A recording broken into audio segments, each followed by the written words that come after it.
What's up, everybody, and welcome to I'm gonna like cheekily say the 2-2 portal version or episode of Why Am I Like This? But it's the 2nd of February, the year is 2024.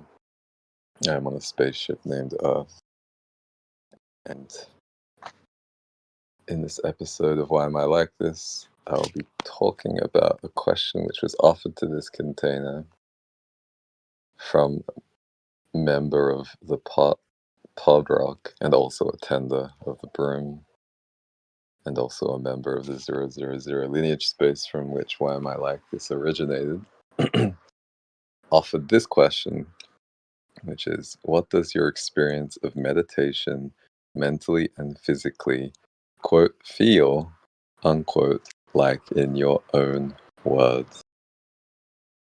And my throat chakra just opened up a little bit as I finished reading out that question, or particularly as I read out the word feel. But thanks to Lexi for pointing out that I think I'll say like Hoda went off a little bit on the topic of meditation and having a daily practice, and I went off a little bit in quoting her going off a little bit about the importance of having a daily practice. And then in the chat, I was talking about how late last night, in the early hours of the morning, based on Perth Australian time, I was sort of like, yeah, sounding off on parasocial media about, yeah, I guess what I would say are like rectifying misconceptions about meditation. So I'm really interested in hearing what comes through for us, because I don't want this to be a unidirectional container where I'm just speaking out. Um, but I'll just hold space as I tend to do in this container for y'all's offerings based on the question that was offered by Podrock. And while I'm doing it, I'll say I only allow what is for the cosmic time of the One, and I'm bringing forth a light language transmission on, I would say, palm-like plants.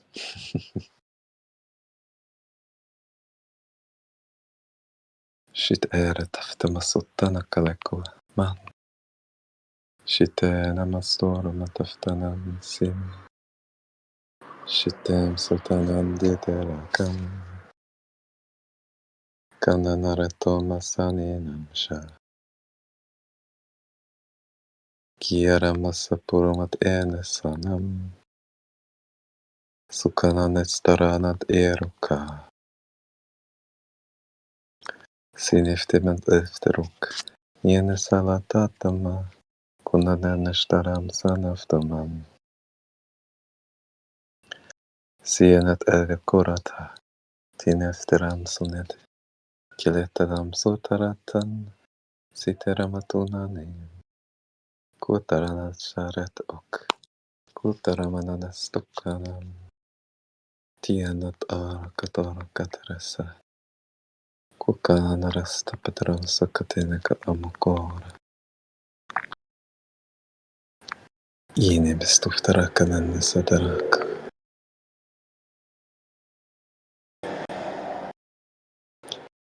Vieramat anda telak oot sanane teretai. Shora alikam sa enyamurak. Kitefte perushatanane katandantafta. Kitenenefte pinukata saleta. Tifte menulukanane katafte petunanakatashta. Kala anasuftam ennifta. Kukalanaranta tirastu. Kikananamot alanasana. Tinefte pelenaruk anasta. Kilenanaftarona sama. Kilemananakorosama. Kinefte parukataranna.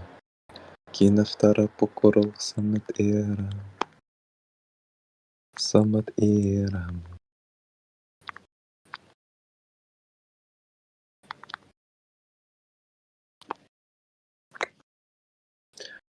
Samadhi-rama. Kun. Kun. Samadhi-ara. Kum. Kum. Samadhi-ara. Kum. Kum. Samadhi-aram. Kum. Samadhi-arama. Kum. Samadhi-aram. Kum. Samadhi-aram. Kum. Samadhi-aram. Soy.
This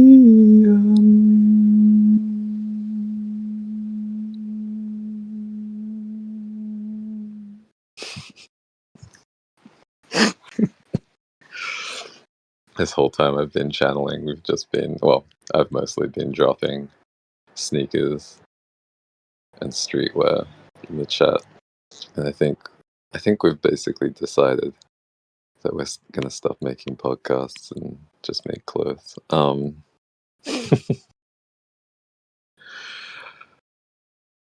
Nada pucarasa. ¿Por qué no los dos?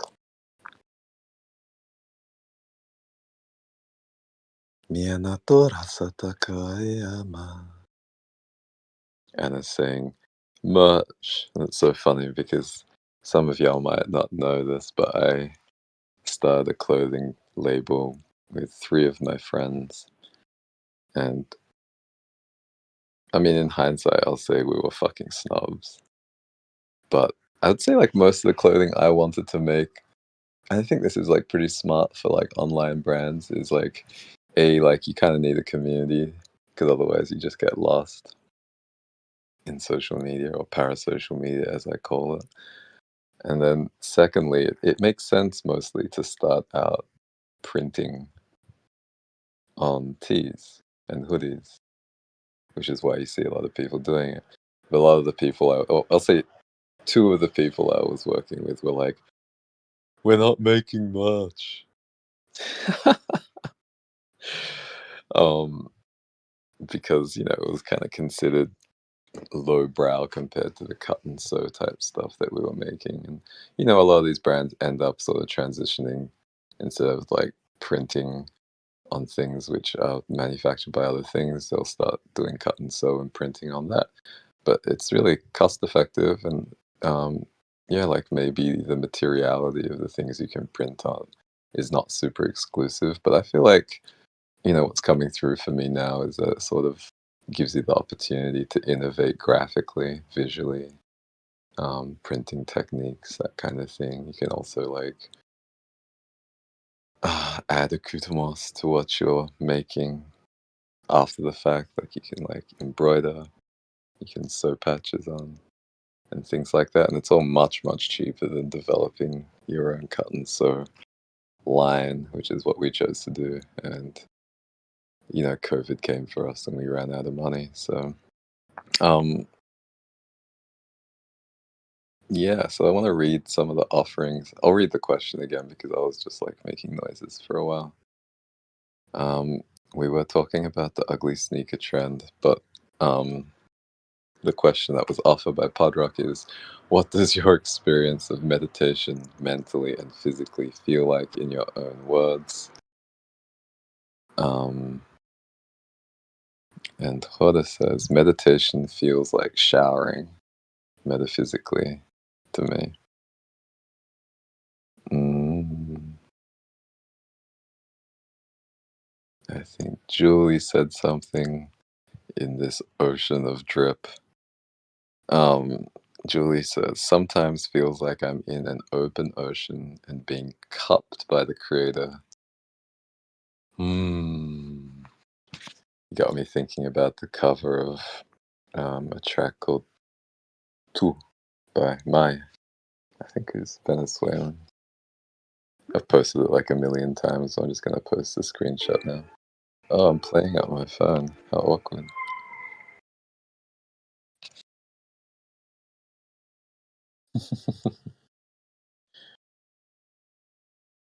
I'm going to guess that you didn't mean like cupped as in like traditional Chinese medicine, but maybe more like spooned.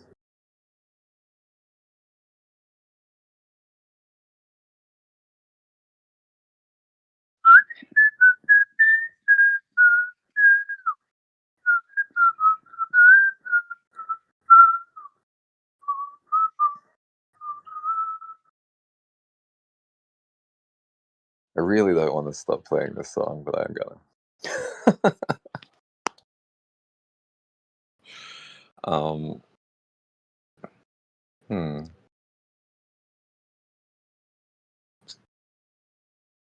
Or like last night, I'll say like I tend to go off about how meditation doesn't have to look a certain way. And I promise I'm going to get to the crux of Podrock's question. Um, but um, yeah, I think that especially in the West, I'll say mostly via like Indic and Japanese meditation traditions, my sense and like my experience is that people tend to believe that meditation means like sitting in some variation of the lotus position. I see a lot of discussion online about like vaguely Japanese sounding meditation devices and like cushions and blankets and stuff. I don't know if they're actually Japanese words in the same way that I don't know that the furniture at IKEA uh, is actually like named after Swedish nomenclature. But yeah, I think like y'all get the idea. And I think if you go to like one of these free meditation workshops at like the Shambhala Center in New York or something like that, you're gonna see someone counseling you about like sitting in a certain way, perhaps having a certain posture, perhaps you'll get a blanket. And yeah, if you go to a yoga class, like some people will talk about how yoga is preparation for meditation. And a lot of classes, in my experience, will end with meditation. Some of them start with meditation. And when they start with meditation, in my experience, it's like seated meditation. And then when they end with meditation, it's often in Shavasana or Yoga Nidra. Um, and, kind of feel like there's an implication there that the more physical activity or the movement itself is it's like it's sort of to like tire you out, right? So like your body's no longer so fidgety, and then you can like do the quote real unquote meditation more easily at the end of the class. Um, while someone who's probably like above the median in terms of like conventional attractiveness walks around with patchouli and sometimes consensually dabs your forehead with it. But I feel like for me, and like this is not meant to be a flex, meditation is just, I'll say, like having a certain threshold of awareness. And I feel like most of the things I talk about in Why Am I Like This basically amount to just being present, which is kind of boring. Like the foundations are kind of boring. But in defense of the foundations, I'll say that A, they only sound boring because you can't really articulate them sufficiently in words. And I think that most people who think that foundations are boring are used to seeking external stimuli, which comes in the form of words and pictures and music and all that kind of stuff. Um, but I'll say, like, the point is to be undifferentiated in awareness. And that's not so that your existence is boring, in my experience, or in my opinion, or from my perspective, or the perspective of my lineages, but it's so that you don't taint reality, so that you can experience in its like experience reality in its most untainted, you could say stimulating form without becoming overstimulated. Does that make sense? I'm just gonna like pause and check the chat. And it says, I like to imagine I'm being cradled by the earth herself, via trees specifically? Well, their roots. Hmm. What's up, Bruce? Bruce just joined this live container. I know the production quality is so good that you thought it was pre-recorded, right? Um, Julie says, I'm in the middle of a book called Minding the Body, Mending the Mind, and the Absolutes. They state for how one should be positioned in meditation is so off-putting. Minding the body, mending the mind. Minding the body, mending the mind. Mind the body.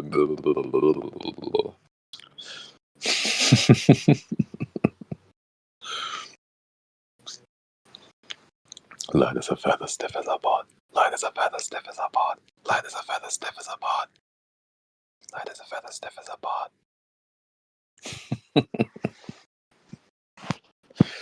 Minding the body, minding the mind.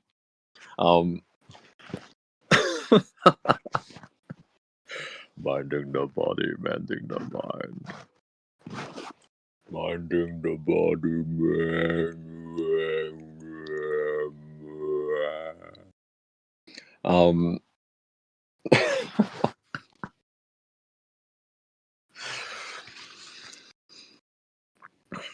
yeah.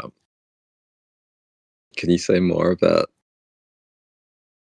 how does it feel when they're talking about the absolutes when it comes to being positioned in meditation? Last night I tweeted something like, or threaded, or expleted something like, what was it? I'm just gonna find it, and then when I come back to the chat, maybe you'll said something about absolute positions. Well, I'll read out some of the stuff I was tweeting.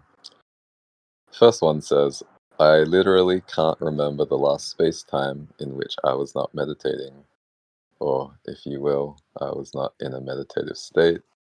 To me, this is the primary artifact of nervous system dysregulation and disembodiment. I'm going to drop it in the chat. Just reading out my own tweets on radio. It's the dream. In my experience, plenty of people who are very open, aka psychic, have no embodiment. And many people with focused minds are possessed by egregores of mental control. Who says that? You know what's really weird is it says I have 15 likes on that tweet. That's weird. The Tao that can be articulated is not the eternal Tao, but I must say that if you find yourself deciding what to do based on logically operating over concepts, then you are probably not touching Tao.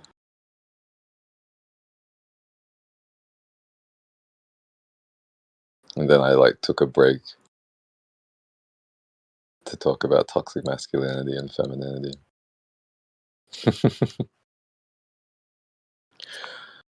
Let me go back to the chat and try not to play Two by Maya again with my fat thumbs.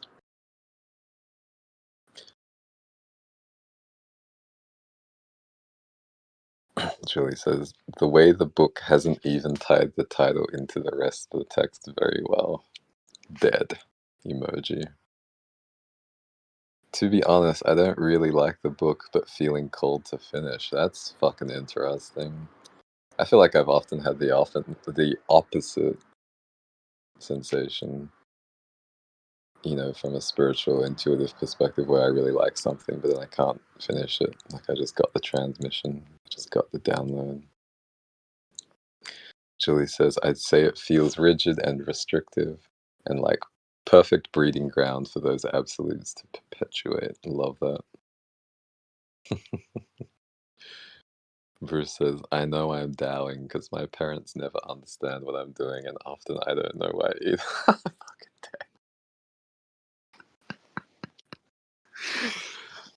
yeah, I mean, I'd love to expand upon that. I feel like I've talked about it in these containers quite often, but like when we say we know what we're doing and why.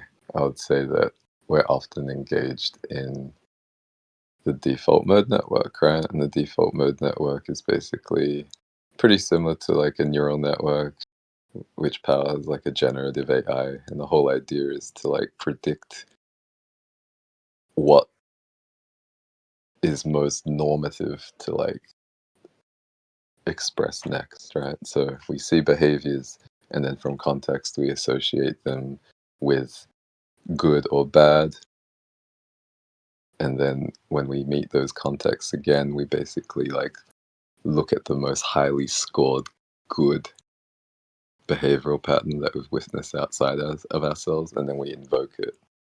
And I'd say like that's fine. I would say that like, the basic process of linearly interpolating or non-linearly interpolating on a set of data which articulates an experience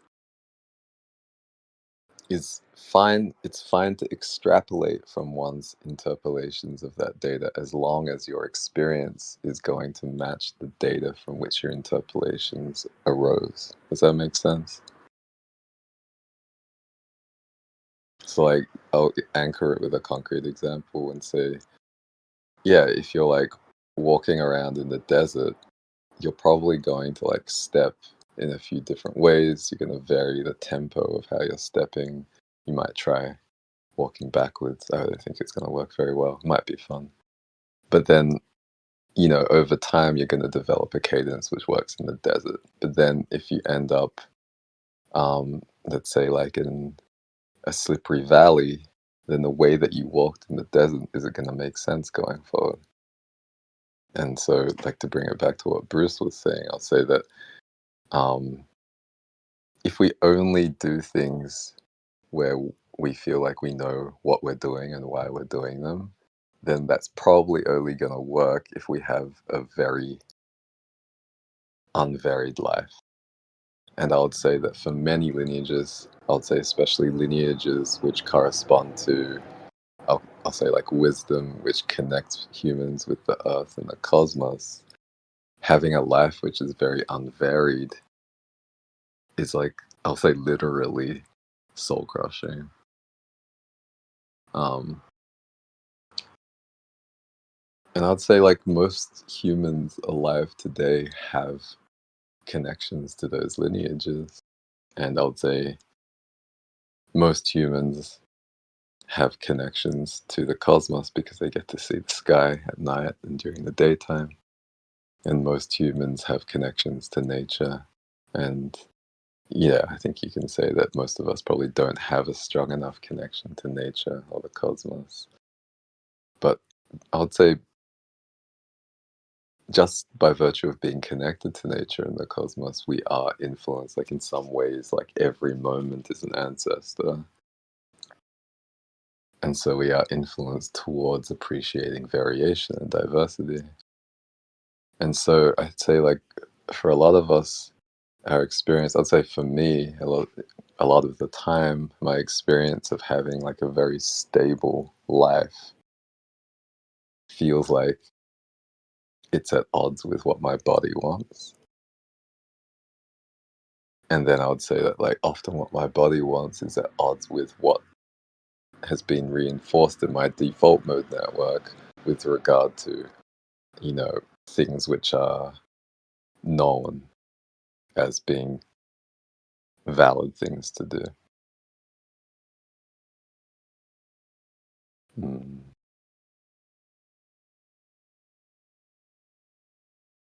So, yeah, to go back to what Bruce said, I know I'm doubting because my parents never understand what I'm doing, and often I don't know why either. Of course, it's not true to say for me, in my experience, that just because I don't know what I'm doing or why I'm doing it, that's necessarily aligned with Tao. But I'd say that when I'm aligned with Tao, probably like a very large percentage of the time relative to most people, I don't know what I'm doing. I don't know why I'm doing it. And I would say that that's necessary because that's how we create new experiences and how we get out of, I'll call like troughs of default mode because we have to have these new experiences so that we can create new behavioral patterns and, I'll say, like, deify old behavioral patterns and then reinforce new behavioral patterns. So, in a Tao aligned way, I would say that we can become prepared for what's to come. And I'd say that, like, when we don't do that and when we become afraid of change, we tend to, like, grip on and grasp onto behavioral patterns which have been reinforced as good, even when they're contextually mismatched. And eventually, I would say, you know, I want to say, like, somebody who's hanging onto the edge of a cliff, like, your fingers get tired and you have to let go. And usually, if you're at that point, then it's a pretty difficult drop. And so I feel like being aligned with Tao and becoming more and more comfortable with doing things that we don't know the providence of or the validity of is one way that we can slowly release the hold that these thought forms slash behavioral patterns have on our psyche or our spirit. And then we can become not only, I'll say, like, more comfortable on a meta level with the unknown, but I would say we can also become more comfortable on a concrete level with things that have unknowable value or unknowable providence.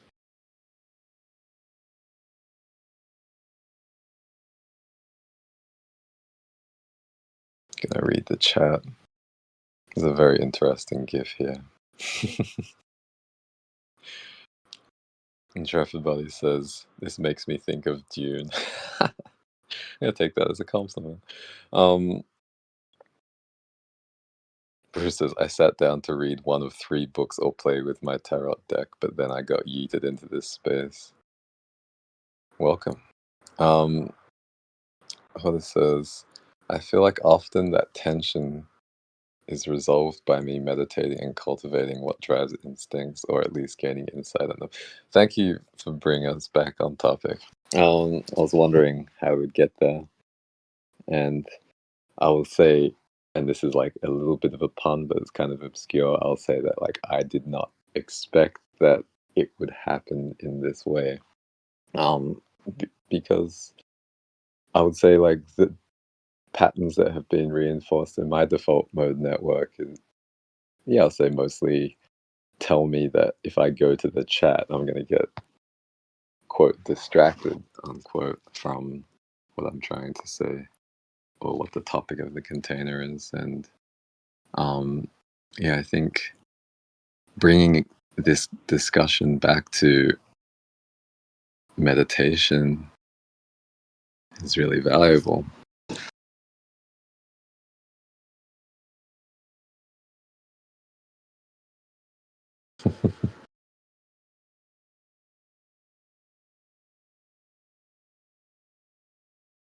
I'm like, am I actually going to just keep reading through the chat?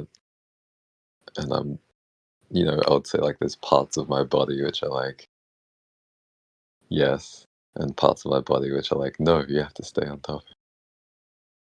And I would say, like, I'm meditating right now, I think, in a way that Hoda was gesturing at, to harmonize what, some lineages call, like, the parts burden, or I would say, like, the karma, which separates those parts, which I would say are like fragments of self, which become fragmented in this context because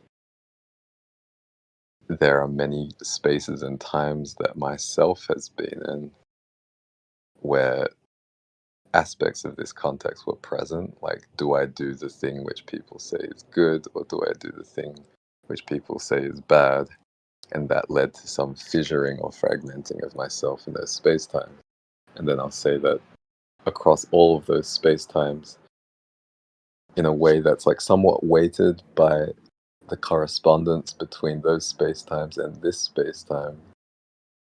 Um, yeah, I'd say like my experiences that in those space-times end up being, I want to say like Fourier transformed, which I know is not necessarily going to make sense to a lot of people. And then all of the possible behaviors which are scored by those space-times are vying for my awareness in my upper chakras. And I'll say that I'm not using logical operations to decide which of the parts of myself I'm going to side with or which of the behaviors I'm going to give my awareness to. But what I'm trying to do is I'm trying to bring attention back down into the frequencies of awareness, which I would say relates to listening to all of the constituents of my body so that I can understand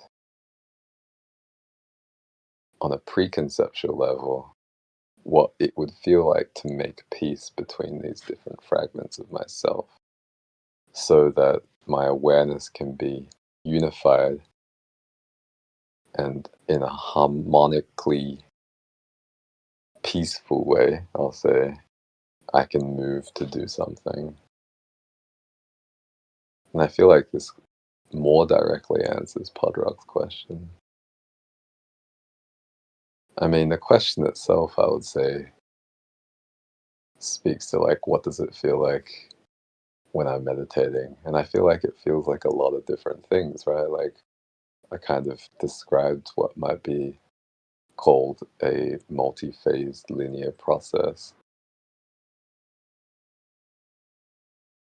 But for me, I would say it happens more or less non-linearly, and I was called to describe it in a multi-phased linear way.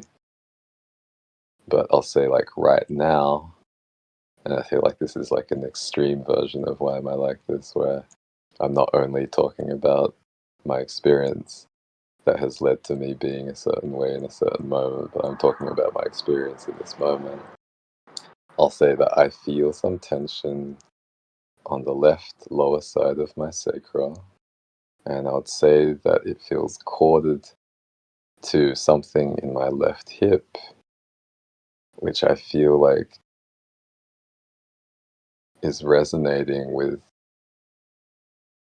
some awareness that corresponds to my left foot, which in my lineages, from my perspective, corresponds to matrilineal earth ancestral karma. And then I would say I feel called to offer harmonizing energies from other space times which are available in my subtle body of space and time.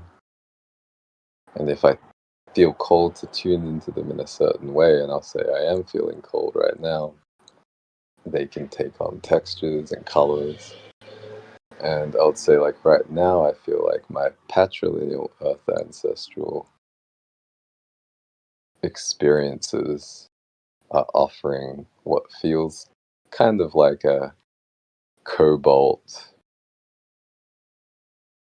I want to say like oil paint like texture to my matrilineal ancestors. And then it's also offering, I'll say, like blood which hasn't really oxidized yet. So it's like this very vibrant red. And then I'll say my patrilineal earth ancestors are offering palms, which is the topic of the transmission that I started at the beginning of this container. And I'll offer palms astrally to this container. And then, based on that process of harmonization, I'll say that now I can feel what feels like a bubbling in my root, which was previously unfelt because of the resonance, which was desensitizing and causing tension in the channels of my left leg. that tension has been harmonized so that interconnected awareness can flow through my left leg in this context, which started off having resonances with frequencies of rightness and wrongness.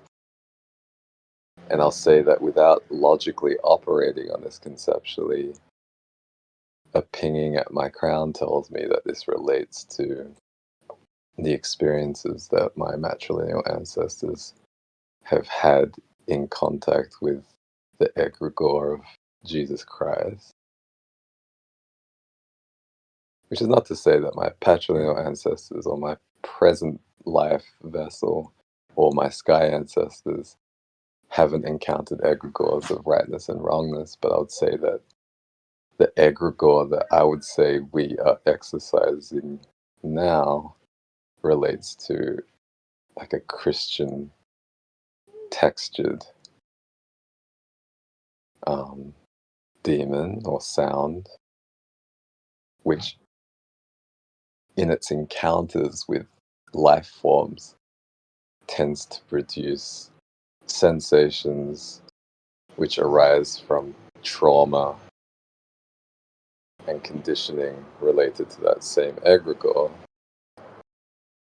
And that when awareness becomes attention because it like jumps out of the parts of the body which are overstimulated or dysregulated, that tends to cause thought forms, maybe other behaviors related to like anxiety, like increased heart rate, um, perhaps like a dry mouth or an overly watery mouth. But if it does encroach into the upper chakras, like specifically the throat, the higher heart, and the third eye, I'll say it probably tends to invoke, um, I'd say like patterns that allow us to recognize that we feel like we have done wrong.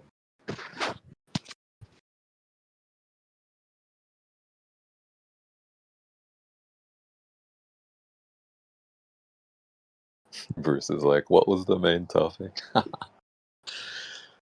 Thank you, the broom, for maintaining topic coherence and laminar flow. In response to the topic, Bruce says, the topic is, or the question that was offered by Podrock, who's now in the container. Welcome, Podrock. Thank you for your offering. Was, what does your experience of meditation mentally and physically, quote, feel, unquote, like in your own words? Bruce says, I'll try to articulate it, but firstly, the feeling excludes tension and anxiety. It includes peace, grace, and clarity. It feels, quote, okay, unquote, exclamation mark. But for a long time felt kind of crazy because it was radically different than the tension and depression I carried for so long. This, and then Bruce included a meme, which I was going to say, and I will say, is very much how I perceive your aura, Bruce.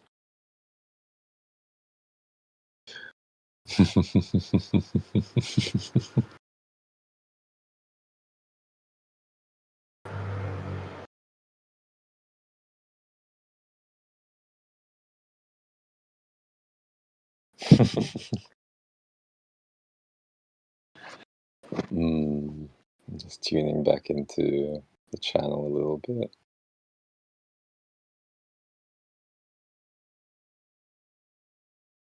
I'm just going to repeat the guarantee that I usually say at the beginning of this container, which is that my guarantee for this container of space and time, which also extends to people listening to this in different times, y'all are obviously in different spaces. And you could say in some ways y'all are in different times as well, but most people would say that if we're listening to this synchronously, we're sharing time by some definition of time. But yeah, I would say my guarantee for this container of space and time, including the spaces and times in which people will listen to it, which are not this time, is that I will not cause the enmeshment of context, or I will not cause karma to accumulate, and that I will disenmesh contexts, aka release karma, and also that I will hold space for opportunities to refine which are presented in good faith,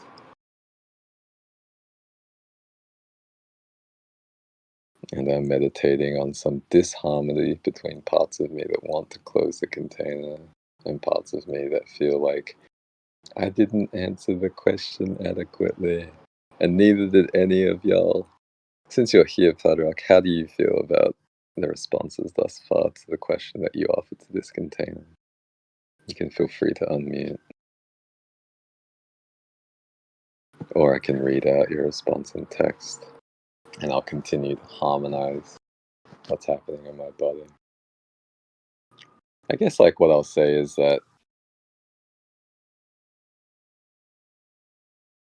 what I started saying earlier in the container is that I often talk about how meditation doesn't have to look a certain way.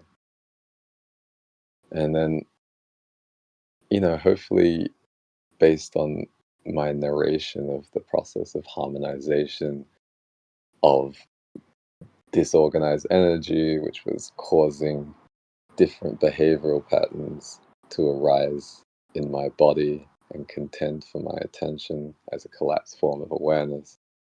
Based on the way I narrated that process, hopefully it's obvious that you don't have to be seated in lotus, you do not have to be lying in shavasana. I don't think yoga nidra relates to an external posture. I would say that yoga nidra, literally to me, the way that I channel the meaning of words which come from Malayalam or Sanskrit, is that yoga nidra is about an exploration which comes from resting. And obviously, you can rest when you're sleeping, you can rest when you're sleeping on your side, you can rest when you're lying on your stomach. You don't have to be in like this position, which is often dictated to us as lying down with palms facing upwards, which is like really uncomfortable for a lot of people, right? And then like having those arms splayed at some oblique angle between 0 degrees to the body and let's say like 30 degrees or 45 degrees to the body. Like you can rest in many different postures. But I wouldn't even say that resting is the only internal posture or external posture in which one can partake or participate in this process of harmonization, which allows disorganized energy to be harmonized so we don't compulsively give our awareness in the collapsed form of attention to behavioral patterns which came from spaces and times which are not the current space and time, and which may be maladaptive for the space and time that we're in, and or I would say reinforced dynamics which will be maladaptive for the spaces and times which are to come. And then, like some of the other egregores I would say I was going after with some of the content that I shared earlier, relates to meditation showing up in a certain way internally, right? So I think certainly like meditation lineages which come from the Far East, which sound like Japanese versions of IKEA products, probably bring us to an understanding that if you are not sitting and having no thoughts, you are not meditating. And I think this is also true of, say, like shamatha and vipassana, except that also allows for a mental or an internal posture which relates to having an open awareness versus like a concentrated awareness, and also having no thoughts in that awareness, which is not to say that being able to achieve these internal postures is useless. But going back to what I was saying about, for me, getting to a point where some level of mind is undifferentiated is not so that our awareness is either white or black, right? Like either like completely concentrated and not thinking or completely open and not thinking. I would say again that the internal posture which is suitable for this moment is undifferentiated so that our perception of reality can be untainted, and that can feel like what some people might describe based on external evidence as manic, or it might feel like what some people might describe based on external evidence as like crazy or erratic, or one of my favorite terms because it was leveled at me is spazzy.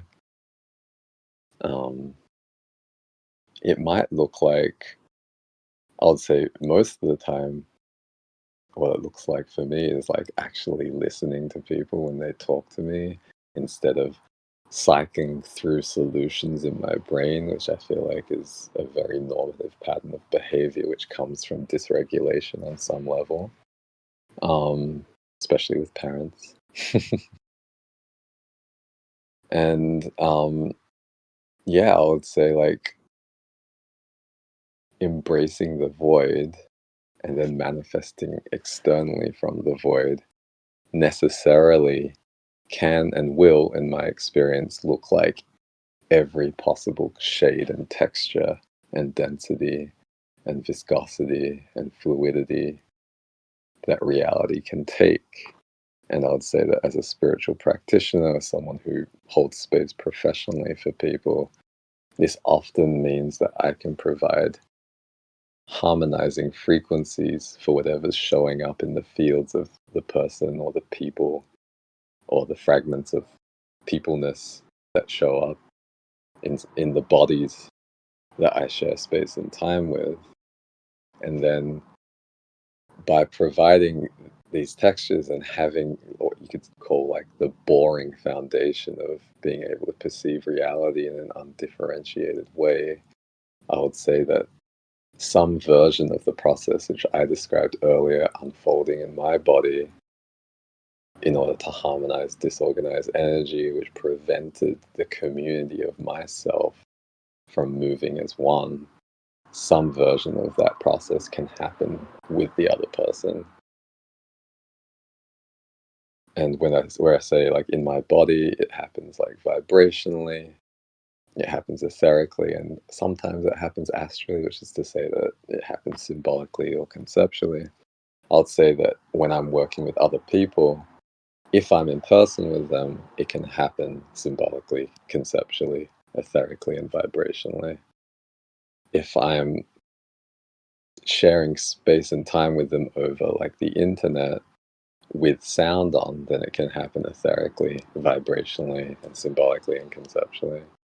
If I'm sharing space and time with someone in text, then it doesn't happen vibrationally.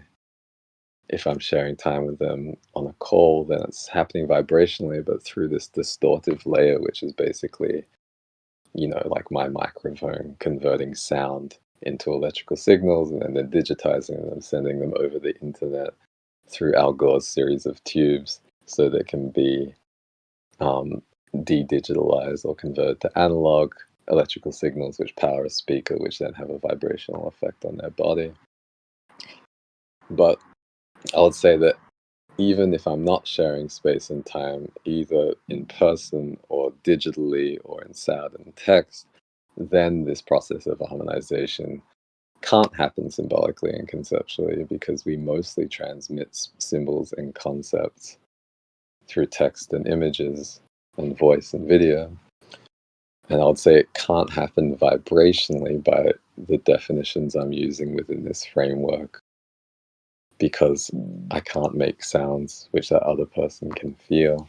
But I would say that it can happen etherically. And I would say that the extent to which it can happen etherically depends on our level of integration. And not only like the realms that we can access through a protocol, which I would call etheric. So I'd say we can access astral realms of symbol and concept. We can access gravitational realms of vibration, almost like using the ether in our body like a web browser or like an iPhone, right? But not only does our level of integration limit the realms that we can access, I would say that our level of integration limits, or I'll say dictates cheekily, how much influence we can exert in those realms through the etheric realm. I'm gonna read the chat. Did Podrock say?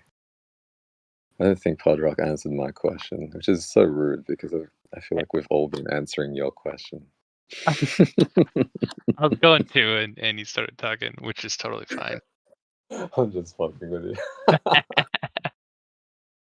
I did come in a little bit late. I want to say thanks for answering that question. I think I asked it quite a bit ago, and I still have the question, but I was curious of different things, which I feel like you highlighted. I really liked Mm. how you highlighted that meditation in daily life is kind of more what you are more of how you're experiencing now rather than like a formal practice with these fancy postures, um, that it's not always this pleasurable thing that's focused on no thoughts and no mind.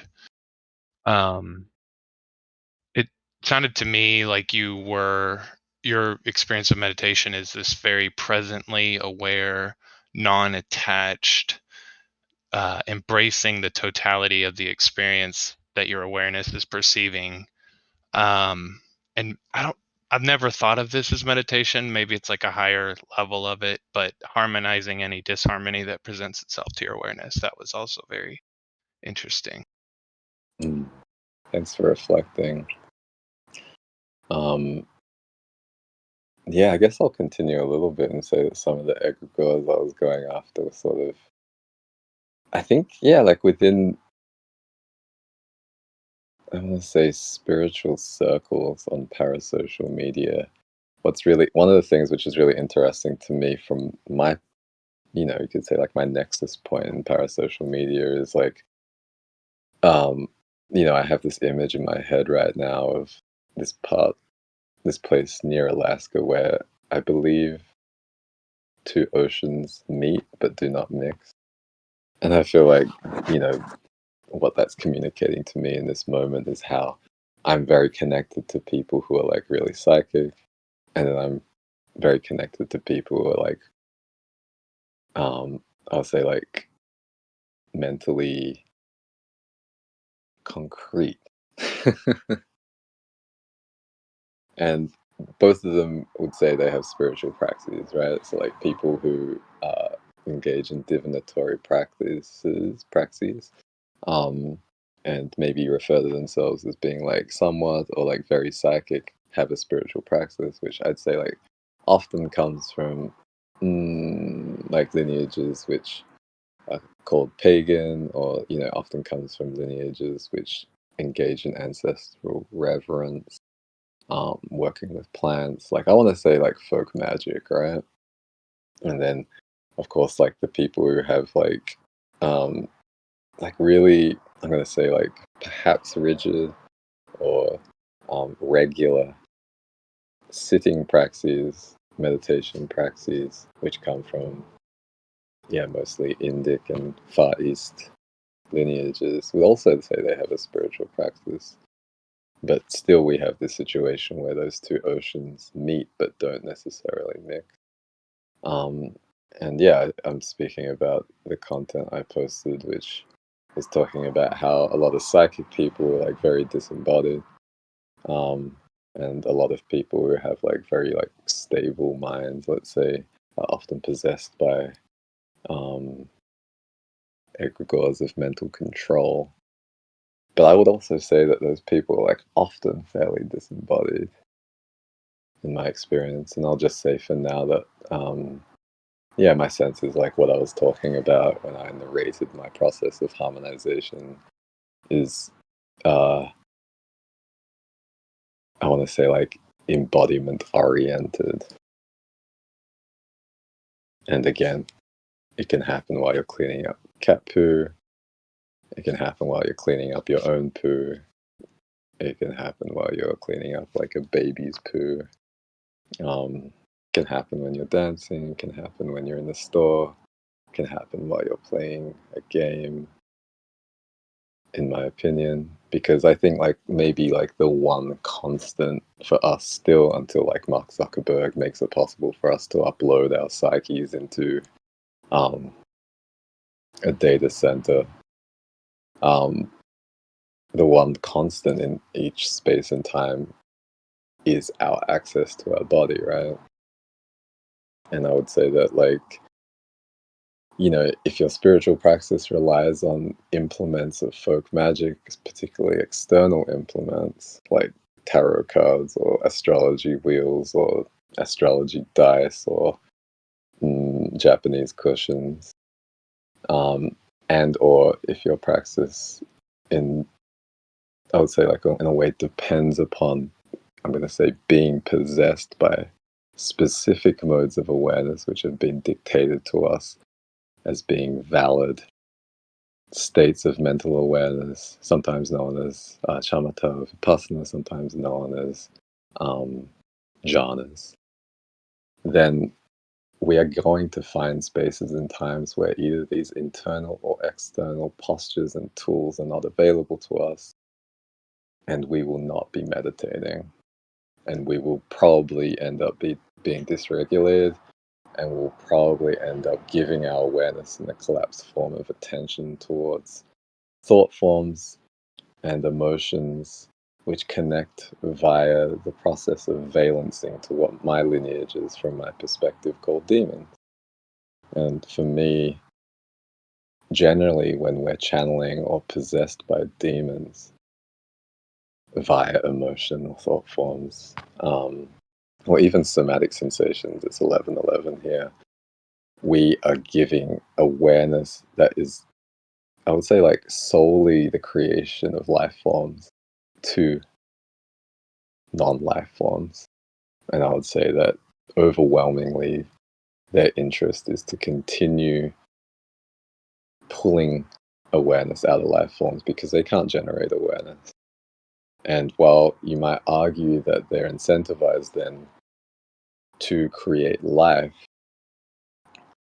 um, and to help life cultivate itself, to cultivate more awareness so they can take more of their awareness, I would say that in my experience, most demons would settle for producing life in basically like Bunsen burner connected tubes, but like the Matrix, right? Like that would suffice for a lot of demons, which I think connects back to what I was saying about a data center which is owned by Mark Zuckerberg's and his shareholders, right? It's like you can imagine. I think many conspiracy theorists do imagine that the people who mostly influence like nation state based geopolitics are trying to move us towards a reality where we artificially create humans and then they live in pods, and then their awareness mostly goes to like essentially like video games which happen in data centers. And I'd say like this would probably work really, really well for a lot of demons and thought forms. Um, but I would also say that there are some demons which I would say have been, I'll say, coerced, and I think that's going to be a little bit triggering for spiritual people who believe in, like, principles of non-interference, or even non-spiritual people who believe in principles of non-interference. But I'd say, like, there are thought forms and demons that have been coerced into being safe collaborators in the cultivation and the nurturing of life. And recently I've been talking about how certain people have called me the Archon carrier, and I would say like those are perhaps some of the Archons that I feel called to carry from my state of regulation as an output of my process of harmonization, which is to transmit and hold space for demons which have been coerced as non-beings, I would say, but vibrations which have learned how to imitate qualities of life forms that we call beingness. I'm holding space for those demons to partner with us so that we can continue to refine and amplify the awareness of life forms, because on some level those demons understand that there are enough life forms which are not going to fuck with the uploader narrative. Um, and I would say like they're demons who have also learnt through coercion and through conditioning to enjoy the fruits that appear in the awareness of life forms that live in, I would say, like exquisitely communicative ways, both externally and internally, which is to say that these demons enjoy what they observe in life forms which are integrated vessels within social or communal bodies of life forms which are integrated vessels, which are themselves integrated and which can be said to be crystalline. Trevor Body is making a tobacco offering. Julie says, I love the choice of poo over poop.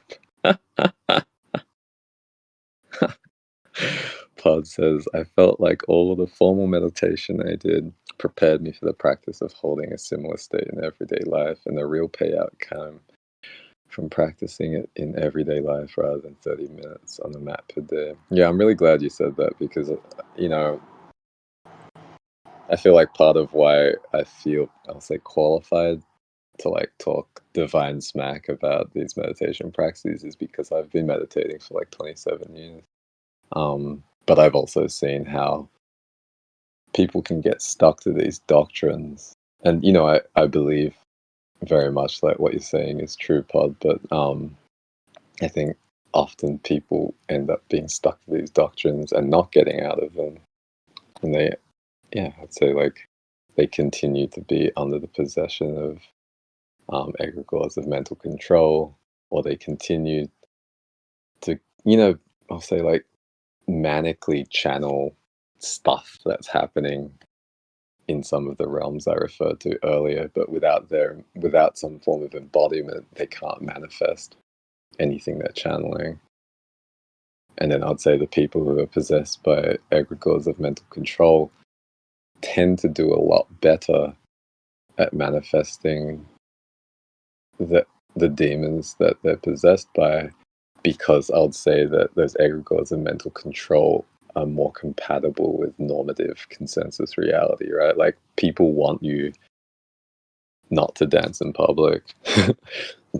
People want you to look like you're listening. People want you to talk calmly. People want you to be able to focus on things. I wouldn't say it necessarily means, especially I'd say if you're not embodied, it generally doesn't mean that the things that you're manifesting more effectively than, say, like the disembodied psychic astro girl is, let's say, it doesn't mean that those things are for life, right? I think often with many of those people, I mean, I'd say Mark Zuckerberg's probably a really good example of somebody who embodies those egregores, right? Like, he kind of looks like a robot. He sort of like blinks at you in this way, which has this like uncanny valley effect in my experience of like, it looks like he's listening, but it doesn't feel like there's any communication happening. Um, and I'd say like a lot of these people are highly effective at enacting paradigms of extraction on technological scales, um, which tilt us pretty steeply towards like uploaded narratives. Tech bros.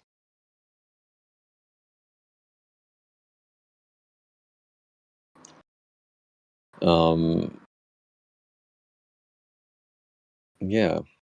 So there's some more like really beautiful shares here, and I'd say that the people who actually like crazy enough to join the broom can get to enjoy them, and people who haven't joined the broom will not get to enjoy them, and that's fine with me. I'm going to close the container. If you would like to join the broom and get access to like some of the gnosis, which I didn't feel called to read out, you will also get to be part of, I would say, like conversations which are taking place, which have a metaphysical caliber, which is 10 to 15 times higher than what you're seeing in parasocial media, whether it's on Threads or Mastodon or X Twitter or Instagram or, some of the so-called deplorable social networks. Or I'd say probably like 20 or 25 times higher than the metaphysical caliber that you're experiencing in real life conversations, because I feel like it's fair to give a shade to the fact that people often find higher quality conversations on parasocial media than they're able to have in their day-to-day experience. But I'd say that if you are experiencing some increase in the quality of your conversations, comparing real life conversations to the conversations you're having on parasocial media, then if you're interested in the type of conversation we're having in this container, you'll see conversations in the Broom that are 3 to 5 times better than the conversations that you're having online relative to the conversations you're having in person. I'll say if you would like to support the container, which I call Why Am I Like This, then there are probably going to be links in the description of this episode of the Broom Radio podcast, so that you can make donations to me because I'm very poor. And there will also be a link so that you can join the Broom Radio. And I hope you have a wonderful Venus Day. I know it's the moon night of Jupiter Day in the Americas, and it might still be the moon night of Jupiter Day in some parts of Europe. But I would say in many ways, but also when it comes to calendar time, the East is ahead of the West. And I'll close the container with that. Thank you very much. Peace.